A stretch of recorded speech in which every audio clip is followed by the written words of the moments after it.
Êxodo, capítulo 2, versos de 3 a 6. Como eu disse aos irmãos, nós vamos, até o final desse mês, caminhar por Êxodo, capítulo 2, até o verso 9. Semana passada nós fomos de os versos 1 e 2, hoje nós vamos dos versos 3 a 6, pensando acerca de família.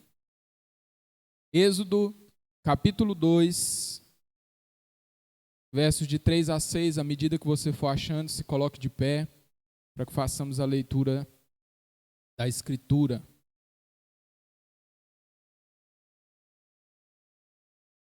Diz assim: quando já não podia mais escondê-lo, pegou um cesto feito de junco e o vedou com piche e betume.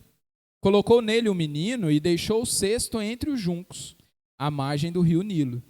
A irmã do menino ficou observando de longe, para ver o que lhe aconteceria. A filha de Faraó descera ao Nilo para tomar banho. Enquanto isso, as suas servas andavam pela margem do Nilo. Nisso, viu o cesto entre os juncos e mandou sua criada apanhá-lo. Verso 6, ao abri-lo, viu um bebê chorando. Ficou com pena dele e disse: este menino é dos hebreus. Vamos orar mais uma vez? Paizinho querido, diante de ti está o teu povo com a tua escritura aberta que acabou de ser lida. O nosso desejo é explicá-la e compreendê-la, meu Pai. Espírito Santo do Senhor, ilumina as nossas mentes e usa aquele que vos fala, usa a mim, apesar de mim, para que eu exponha de forma clara a tua mensagem ao teu povo. Nós te rogamos em nome de Jesus. Amém e graças a Deus. Pode se sentar. Bem, nós seguiremos hoje na nossa série, nesse trecho de Êxodo de 2, de 1 a 9, pensando ainda sobre família que cuida. E nós vamos observar algumas lições a partir da história da família do pequeno Moisés. Na semana passada, meditamos nos 2 primeiros versos e aprendemos que a família que cuida, ela protege os seus membros das ameaças externas. Aprendemos também que todos os membros da família são responsáveis por esse cuidado. Os pais são responsáveis pelo cuidado com os filhos, mas ao mesmo tempo os cônjuges são responsáveis pelo cuidado mútuo entre si. E inclusive os filhos também são responsáveis pelo cuidado com seus pais. Hoje nós vamos avançar um pouco na história, vamos meditar nesses versos que lemos, de 3 a 6, e através desses versos nós procuraremos responder a seguinte pergunta: o que fazer quando os nossos esforços são vencidos? Semana passada nós aprendemos que nós precisamos nos esforçar para cuidar das nossas famílias. E hoje nós vamos aprender que nem sempre esses esforços serão suficientes. E o que fazer? O que fazer quando toda a força, quando tudo aquilo que nós investimos para cuidar da nossa família não é o suficiente? Em resumo, nós aprenderemos que em algum momento da vida o mal alcançará as nossas famílias. E quando isso acontecer, nós precisamos continuar nos esforçando, confiando de que o Senhor não desperdiça, mas usa os nossos esforços como meios para a providência divina. O mal alcançará as nossas famílias. E quando isso acontecer, nós precisamos continuar nos esforçando, confiando de que o Senhor não desperdiça, mas usa cada um dos nossos esforços como meios da sua providência divina. E nós vamos fazer isso em 3 pontos. O primeiro ponto é esse: em algum momento o mal nos alcançará. Veja comigo o comecinho do verso 3. Moisés, que é o escritor de todo o Pentateuco, ele vai dizer o seguinte: quando já não podia mais escondê-lo. Nós vimos na semana passada todos os esforços da família de Moisés, de Joquebede, de Anrão e também dos seus irmãos para protegê-lo.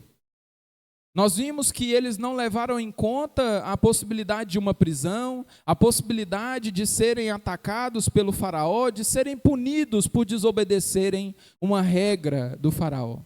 E nós vimos que eles fizeram isso por 3 meses. E nós aprendemos algumas lições trazidas para nós de que nós também precisamos, assim como aquela família fez, proteger os nossos filhos. Mas Moisés registra que existe um momento que já não é possível mais que a sua família o esconda. Os dias passam, Moisés cresce e torna-se impossível que a sua família continue a escondê-lo. Nós não sabemos o motivo, se o choro aumentou ou se as pessoas começaram a descobrir que havia um bebê ali e a rádio peão ou a rádio fofoca da época ia passando aquilo. Nós não sabemos o porquê se tornou impossível esconder Moisés. Mas, de fato, isso aconteceu e apesar de todos os esforços da família em proteger Moisés das ameaças que rondavam lá, eles não puderam fazer isso por muito tempo. O motivo pelo qual isso aconteceu é uma das verdades mais duras dessa vida, queridos. Por maiores que sejam as forças ou os recursos investidos no cuidado com as nossas famílias, infelizmente, em algum momento da nossa caminhada, o mal alcançará as nossas famílias. Seja a doença, seja a angústia, seja a morte, seja a traição, seja a separação, seja qualquer mal que for, em algum momento as nossas famílias sofrerão. Isso é difícil de assimilar. Essa é uma verdade que desce seca pela nossa garganta, é difícil engolir esse fato. Mas, ao mesmo tempo, é uma verdade inegável. Quando nós olhamos para a vida, para a nossa família, para cada um de nós, cada família pode registrar aqui, ou pode dizer aqui, de pelo menos um, mas eu acredito que de muitos momentos, em que, por mais que você lutou e relutou, o mal ainda assim conseguiu adentrar os muros da sua casa. Por vezes, queridos, o mal alcança a nossa família vindo de vários lugares. Muitas vezes, de lugares inesperados e por razões desconhecidas. Eu pergunto a você, qual é o motivo disso? Por que sofremos sem ter causado algum mal? Alguns perguntam, por que os bons sofrem? Por que os inocentes são alvos do mal? O texto que lemos, queridos, não trata de algo simples, não trata de uma ocasião pequena. Nós estamos diante da tentativa de um líder político, na tentativa desesperada de uma família, na verdade, de salvar o seu bebê de um ataque político. O faraó estava determinado a matar todos os meninos recém-nascidos. Nós não sabemos quantas crianças morreram nesse massacre, mas é fato que muitas crianças morreram. Mas por que, queridos, uma sentença tão cruel? Qual é o crime que essas crianças ou que as suas famílias cometeram? O que eles fizeram de errado? Qual foi a objeção? O que eles fizeram para merecer uma sentença de infanticídio? E a resposta é mais simples do que parece. Nem essas crianças e nem mesmo as suas famílias fizeram nada ou fizeram algo que justificasse essa sentença. Nenhum deles cometeu crime algum.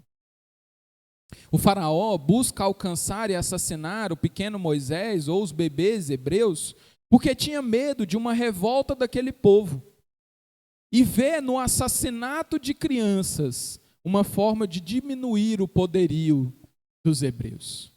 O faraó tinha medo de que aquele povo numeroso fizesse um motim e tomasse o poder. E qual é a solução? É a solução que parece se repetir vez por vez durante a história. Vamos matar os bebês. Mas por que tanta crueldade? Por que tanta maldade para com seres tão pequenos e inocentes que não fizeram nada que ameaçasse ou que ofendesse o faraó? Qual é o motivo por trás de tanta maldade? Como eu já disse aos irmãos em outras oportunidades, a entrada do pecado na história fez com que o mundo perfeito criado por Deus, o mundo que existia apenas para a sua glória, o mundo que girava em torno do louvor ao Senhor, esse mundo com o pecado, ele entra em colapso. O mundo agora gira em sentido anti-horário. A ordem que outrora existia dá lugar ao caos. A alegria que inundava o Éden nos encontros do homem com Deus toda tarde dá lugar ao pranto, ao desespero. E o homem que outrora era amigo de Deus, agora, vai dizer Paulo em Romanos, é considerado seu inimigo. Em outras palavras, queridos, o grande motivo pelo qual o mal nos alcança, apesar de nossos esforços, é unicamente por aquilo que João registra em 1 João 5,19, e ele diz: o mundo está sob o poder do maligno. Ou, numa versão mais conhecida, o mundo jaz no maligno. Vivemos em um mundo mau, governado pelo mal, governado pelos principados e potestades desse mundo e pelo príncipe do ar, que é o próprio Satanás, onde constantemente somos alcançados e atingidos pelos efeitos da hostilidade do mal. Em alguns momentos, por motivos que podemos conhecer. Nós poderíamos listar aqui vários motivos que foram causados por nós mesmos, quem sabe por algum pecado que cometemos, ou por alguma decisão mal tomada, que trouxeram mal sobre as nossas casas. Mas em alguns casos, sofremos exclusivamente por conta da natureza desse mundo. É tão triste quando nós passamos por isso e a gente fica procurando culpado. Eu me lembro de um texto onde os discípulos se deparam com algo assim.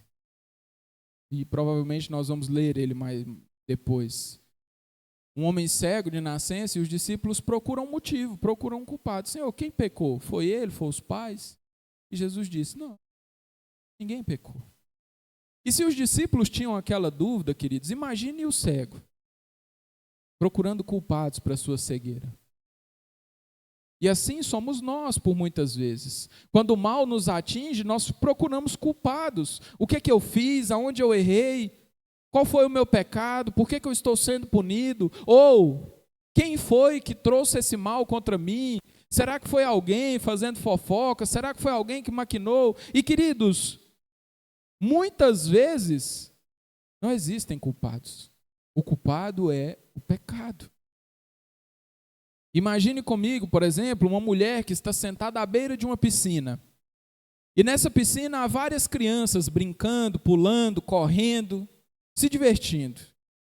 Mas aquela mulher, ela deseja se refrescar naquele dia de calor, molhando apenas os pés.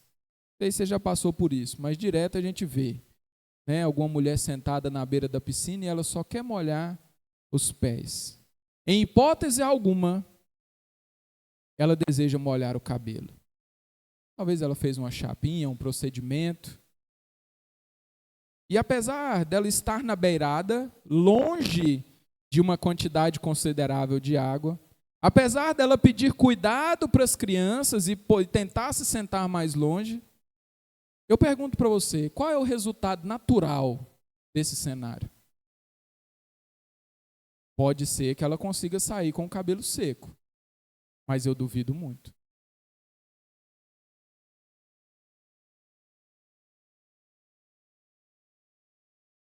E a minha pergunta é, quem é o culpado disso? O culpado é o ambiente que ela estava. Ela foi vítima do lugar onde ela estava. A natureza do ambiente em que ela se encontra foi culpada dela se molhar.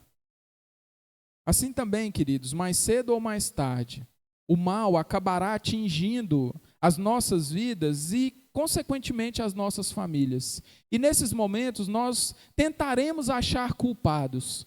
Aonde foi que eu errei? Por que isso está acontecendo? E a resposta será única e exclusivamente a natureza desse mundo caído. É como tentar caminhar num pântano sem sujar a roupa, sujando apenas a bota. É como estar numa guerra de balões de água e não se molhar. A natureza do ambiente cria por muitas vezes maus que chegarão até mim e a você. E o que nós fazemos quando isso acontece? Esse é o segundo ponto. Quando isso acontece, quando o mal ainda assim alcança as nossas famílias, nós precisamos resistir com fé. Veja o verso 3. Quando já não podia mais escondê-lo, pegou um cesto feito de junco e o vedou com piche e betume. Colocou o menino no cesto e o deixou entre os juncos à margem do rio Nilo. A situação era terrível. Como nós vimos, apesar de todos os esforços daquela família, o mal acabou chegando. Pulando o muro, adentrando por uma brecha, enfim.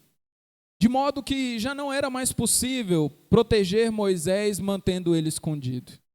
Sua mãe, então, toma uma decisão difícil, uma decisão extrema, uma decisão, às vezes, para alguns, a primeira leitura desse texto, uma decisão triste, uma decisão que não foi sábia. Ela faz um cesto com juncos, com a folha do junco, faz toda uma vedação impermeável com piche e betume, deita o menino dentro daquele cesto e coloca o cesto entre os juncos, à margem do rio Nilo. Que situação difícil. E você que é mãe, pode com mais propriedade se colocar no lugar de Joquebede e imaginar um pouco mais a dor que aquela mulher sentiu. O melhor que ela pôde fazer pelo filho, o melhor que ela pôde fazer para proteger o seu pequeno bebê, foi abandoná-lo à beira de um rio, dentro de um cesto. Isso me fez lembrar, queridos, uma outra história que envolve também uma mãe, um filho e um abandono. A história de Agar e Ismael. Agar era serva de Sara e morava com ela na casa com Abraão. Sara, como você se lembra, tinha problemas para engravidar, mas ela queria dar um filho a Abraão. E quando você lê as páginas do Velho Testamento, aconteceu algumas vezes da mulher pegar a sua serva e dar como mulher ao seu marido para que a serva engravidasse e através da serva ela pudesse ter uma posteridade, o seu marido pudesse ter herdeiros. Isso acontece, Ismael nasce, é o único filho de Abraão até então e Abraão dedica todo o amor e todo o cuidado a ele. Sara, com o cumprimento da promessa, engravida, Isaac nasce, mas também nasce um sentimento ruim no coração de Sara. Sara, em certo ponto da história, pede para que Abraão expulse Agar e Ismael de casa. E ele assim o faz. Agar parte com seu filho Ismael para o deserto e em dado momento a água acaba.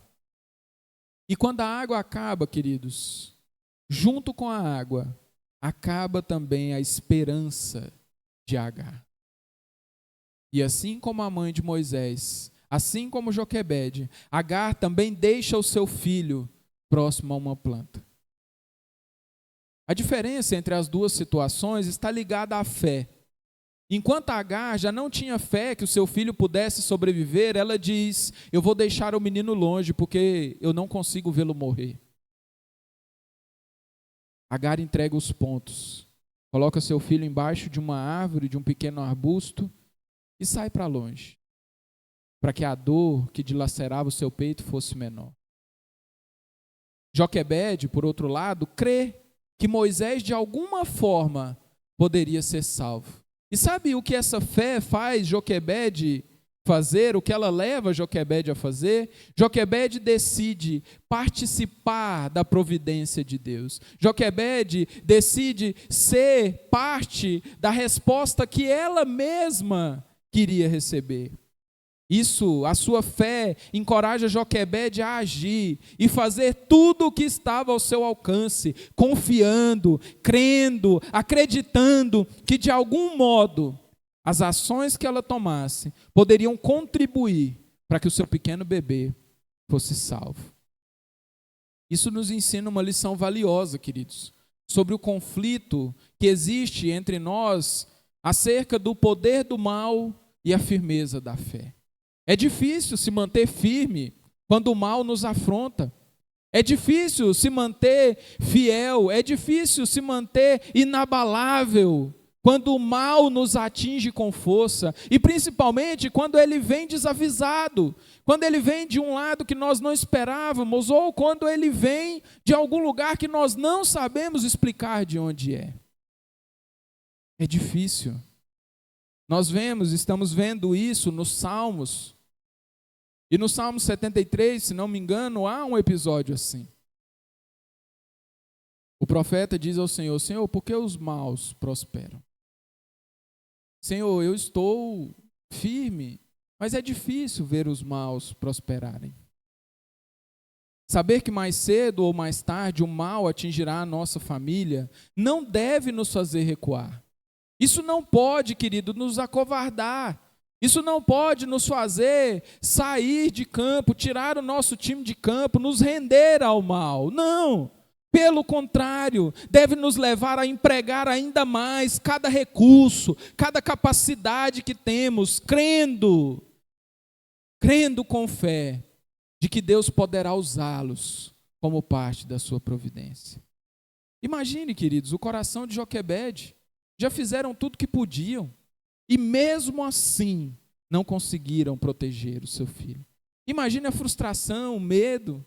Imagina todos os sentimentos que assolavam o coração daquela família, mas ela não desiste. Ela ainda assim se põe a pegar um cesto, se põe a impermeabilizar aquele cesto. A palavra cesto ali, a palavra no hebraico é a mesma palavra usada para a arca de Noé. Cesto de Moisés é a mesma palavra usada para a arca de Noé, ou seja, era um cesto que boiava, era algo que apontava para a arca, era algo similar à arca, capaz de navegar. Aquela mulher investe tudo que tem, todos os recursos, para que aquilo pudesse ser usado por Deus para salvar o seu filho. E nós vemos essa verdade, querido, que nos encoraja, registrada em outros textos, como a história da viúva e do azeite, que está no segundo livro dos Reis, capítulo 4, verso de 1 a 6, que nos conta a história de uma viúva endividada. Seu marido acabara de morrer e ela está prestes a perder os seus filhos para os credores que iam levá-los e vendê-los como escravos. Essa mulher, então, procura a ajuda do homem de Deus, que é Eliseu, que pergunta para ela o que ela tem em casa. Ela responde: Eliseu, eu tenho uma vasilhinha com azeite. Eliseu então orienta que ela reúna o maior número possível de vasilhas e que depois derrame um pouco de azeite que tem em cada uma. E aquela mulher, vai dizer o texto, ela saiu na vizinhança. Você tem uma vasilhinha de margarina? Me empresta sua tapaué. Você tem uma cuia? Você tem uma cabaça? Você tem qualquer coisa que eu possa armazenar azeite? E ela reúne ali, e num ato de fé, ela obedece o profeta. E o texto diz, queridos, que milagrosamente o azeite se derramou até que todas as vasilhas estivessem cheias. Ato de fé, fé diante do mal, ver os seus filhos sendo levados como escravo. Aquele azeite providenciou que ela pagasse todas as suas dívidas e diz o texto, foi o que sustentou a sua família a partir dali. Vejam, queridos, saber que o mal alcançará em alguma medida a nossa família não é o fim. Não pode fazer com que desistamos. Não pode arrancar de nós o desejo de avançar, o desejo de nos esforçar, dando lugar a pensamentos diabólicos como: de que vale a pena fazer tanto esforço? Por que eu vou ficar lutando e relutando? Por que eu vou ficar investindo e investindo? Por que eu vou continuar me esforçando tanto, se de qualquer forma o mal vai me alcançar? Não, queridos. Nós precisamos corajosamente enfrentar e resistir ao mal desse mundo com fé, confiando e crendo de que tudo aquilo que fazemos pode ser parte da provisão de Deus para a nossa família. E isso é o que nos leva ao nosso terceiro e último ponto. Deus não desperdiça os nossos esforços. Olhe comigo aí para o verso 4. Diz assim: a irmã do menino ficou observando de longe para ver o que lhe aconteceria. A filha do faraó descera ao Nilo para tomar banho. Enquanto isso, as suas servas andavam pela margem do rio. Nisso viu o cesto entre os juncos e mandou sua criada apanhá-lo. Ao abri-lo, viu um bebê chorando. Ficou com pena dele e disse: este menino é um menino dos hebreus. Após deixar o menino ali, a mãe de Moisés volta para casa. Mas a sua irmã permanece ali. A Bíblia diz que ela fica em algum lugar, provavelmente escondida de longe, olhando para ver o que aconteceria com o pequeno bebê. Algum tempo depois, a Escritura não registra quanto tempo depois que a mãe de Moisés foi embora, a filha de Faraó desce para o rio para tomar banho. Ela então avista o cesto e pede para que uma de suas servas o recolha. E quando abre, ela encontra um bebê chorando. E com pena atesta: esse menino é dos hebreus. Nós não sabemos porque Moisés chorava, provavelmente de fome. Como eu disse aos irmãos, nós não sabemos quanto tempo ele ficou ali, boiando no rio até que a princesa o encontrasse. Nós não sabemos há quanto tempo ele não recebia a amamentação. O fato é que ele chorava. O rio Nilo era um rio sagrado aos egípcios, o que leva os estudiosos a crerem de que a filha de Faraó não estava ali apenas para se refrescar. Não era apenas um banho por divertimento, mas sim para cumprir alguma de suas obrigações religiosas. Os egípcios acreditavam que havia uma deusa no Nilo e que eles precisavam prestar culto a ela. Mas naquele dia, algo diferente a esperava: um belo bebê hebreu, boiando dentro de um pequeno cesto às margens do Nilo. Alguns acreditam que a princesa tinha naquele lugar como um lugar em que ela comumente ia, o lugar onde ela usava para prestar esses cultos, essas adorações. Note, querido, que cada traço do cuidado de Joquebede foi usado pelo Senhor como parte da sua providência divina. O cesto bem preparado para que boiasse, impedindo que o bebê se afogasse e, ao mesmo tempo, providenciando que o cesto ficasse sempre na superfície e alguém pudesse vê-lo. Alguns creem, como eu disse, que a princesa não estava ali apenas para um banho, mas para um ritual e que ela usava aquele local de forma comum. E eles creem que Joquebede conhecia essa rotina, o que nos leva a crer, ou o que nos faz imaginar, que até mesmo o local onde Joquebede colocou o cesto foi estrategicamente escolhido. Temos também o fato de que a irmã de Moisés ficou de longe vigiando, esperando para ver o que aconteceria aos seus irmãos. Enfim, todos os esforços foram usados por Deus para o resgate do pequeno bebê que estava no cesto. Todos esses fatores, queridos, nos mostram uma grande verdade: Deus não desperdiça os nossos esforços. Deus não desperdiça nada aquilo que nós fazemos de bom. Veja o que diz 2 Crônicas 15:7. Mas vocês devem ser fortes e não se desanimar, pois o trabalho de vocês será recompensado. Paulo também nos encoraja a esse respeito em 1 Coríntios 15, verso 58, dizendo: portanto, amados irmãos, mantenham-se firmes e que nada os abale. Sejam sempre dedicados à útil obra do Senhor, pois vocês sabem que no Senhor o trabalho de vocês não será inútil. Ou, em alguma outra versão, sejam firmes, constantes, sempre abundantes, sabendo que no Senhor o vosso trabalho não é vão. Diante disso, queridos, é preciso coragem. É preciso que cada crente, como eu disse na semana passada, assuma de forma firme e fiel o seu papel. e empregue sem medo todo o seu esforço, confiando de que mesmo em cenários totalmente adversos, mesmo em meio a lutas, mesmo em meio a pesares, mesmo em meio a ambientes caóticos, o Senhor não desperdiçará os nossos esforços. O nosso trabalho no Senhor não é vão. O Senhor usará cada parte, cada trabalho, cada esforço, como parte da providência e do seu propósito para nós e para nossas famílias. Concluindo, haverão momentos na vida de toda e de qualquer pessoa, inclusive nós, os crentes, que o mal vencerá os nossos esforços. Tudo o que fizemos não será o suficiente. E, queridos, não creia que será, porque nós não somos suficientes. Tanto não somos, que foi necessário que Jesus Cristo viesse a esse mundo e padecesse por mim e por você, porque nós não somos suficientes.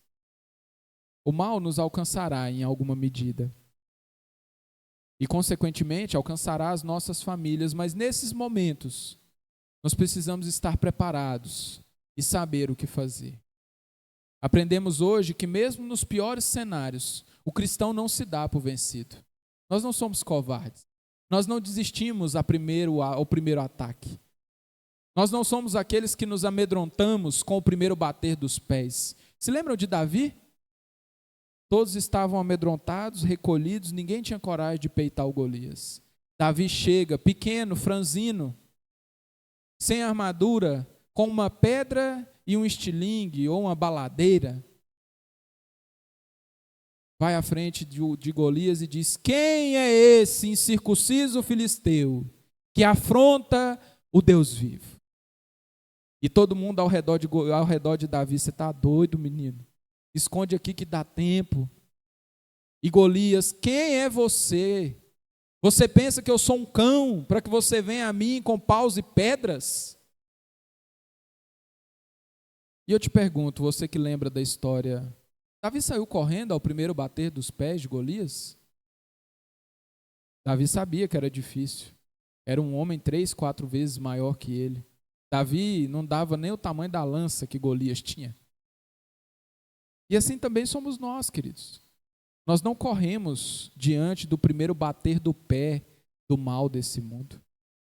Nós não nos amedrontamos, nós não deixamos o campo de batalha quando o mundo arma seu bote, ou quando o mal nos afronta e nos afeta. Nós precisamos continuar corajosamente, investindo ainda mais, crendo de que o Senhor não desperdiça os nossos esforços, mas usará cada um deles para a honra e glória do louvor do nome dele. O trecho dessa história não é um fim em si mesmo. Essa história não é feita para que nós aprendamos apenas sobre Moisés e sobre a sua família. Mas ela aponta para algo muito maior do que a história do pequeno Moisés e da sua família. Essa história aponta para a história do universo. Em dado momento da história, o mal alcança uma família no Éden. E eu te pergunto, existiu uma família mais bem protegida do que Adão e Eva? Mas em algum momento, aquela família foi alcançada pelo pecado. E através do pecado deles, o mundo todo, inclusive eu, você e todas as nossas famílias, todos fomos afetados. Mas Deus, queridos, Deus é maravilhoso. Glória seja dada a Ele, louvor seja rendido a Ele. Deus, em sua infinita bondade, usou durante a história a vida e os esforços de várias famílias para que mais ou menos 2000 anos atrás, a sua divina providência, aquele que João vai dizer: eis o Cordeiro de Deus que tira o pecado do mundo, o nosso Salvador, a luz em meio às trevas, o sol do amanhecer, a estrela da manhã, pudesse vir a esse mundo e pisar de uma vez por todas a cabeça da serpente, derrotando o mal e trazendo a mim e a você a possibilidade de salvação. Jesus é a santa, maravilhosa e pontual providência de Deus para restaurar esse mundo mergulhado no pecado.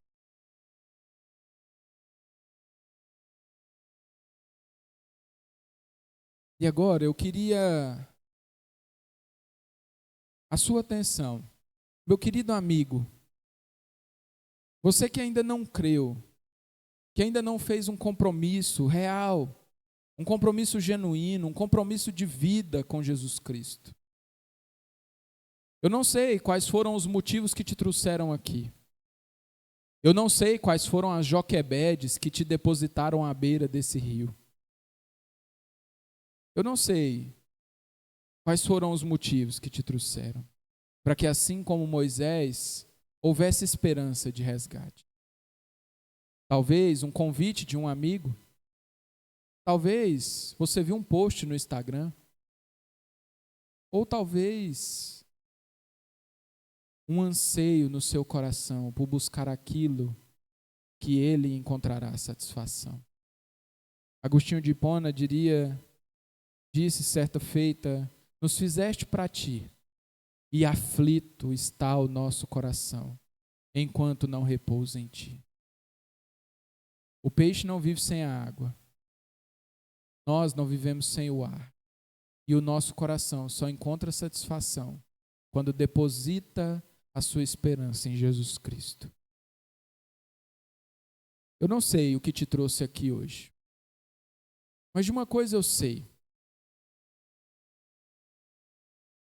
Assim como a família de Faraó, a filha de Faraó, estava à beira do Nilo e resgatou o pequeno Moisés naquele cesto, Jesus Cristo está aqui, à beira do caminho. E o desejo dele é resgatar a sua vida, é dar a você salvação, é prover para você uma vida para além dessa vida. Uma vida que não cessa dentro de um caixão de madeira. Uma vida que não cessa quando o coração para de bater. Uma vida que não cessa quando o cérebro para de funcionar. Uma vida que não cessa quando os pulmões param de encher-se e esvaziar-se de ar. Uma vida que não durará apenas 100, apenas 80, apenas 70 anos. Uma vida, dirá a Escritura, uma vida eterna. O rio da vida de Deus passa por hoje aqui. E ele jorra para a vida eterna. E o meu convite para você que ainda não creu é esse. Creia em Jesus. Entregue a Ele toda a sua vida. Entregue a Ele todos os seus desejos e diga: Senhor, não há no céu não há ninguém no céu além de Ti, não há na terra quem eu queira mais que a Ti. Comprometa-se com Jesus Cristo. Não deixe isso para amanhã. Faça isso hoje.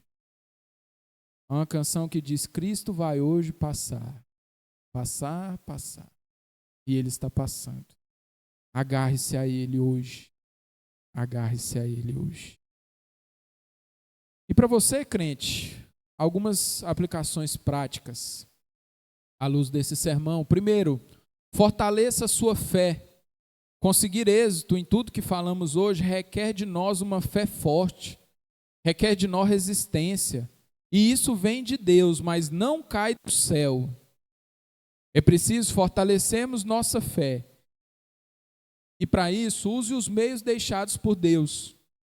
Ore, leia a Bíblia e congregue numa igreja local. Alimente-se constantemente da Escritura. Busque o Senhor constantemente em oração.